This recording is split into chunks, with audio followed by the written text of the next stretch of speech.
মিলাদ শব্দটি অর্থ হচ্ছে জন্ম, নবী অর্থ নবী, মিলাদুন নবী অর্থ রসুলের জন্ম।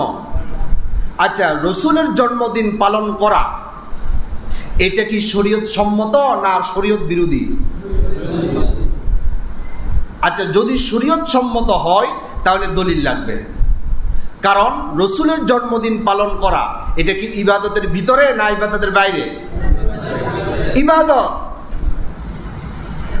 রসুল পাক সাল্লাল্লাহু আলাইহি সাল্লাম মিলাদুন নবী পালন করছে কিভাবে?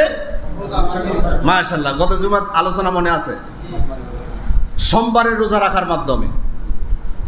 এই ছাড়া রসুল পাক সাল্লাল্লাহু আলাইহি সাল্লাম মিছিল করে, জুলুস করে অথবা টাকা পয়সা তুলে মিলাদুন নবীর জন্য রসুল্লাহ ৬৩ বছরের মধ্যে একদিন কোনো কালেকশন করেছে, একটা দলিল নাই। আচ্ছা, রসুল যেটা করেন নাই এটা কি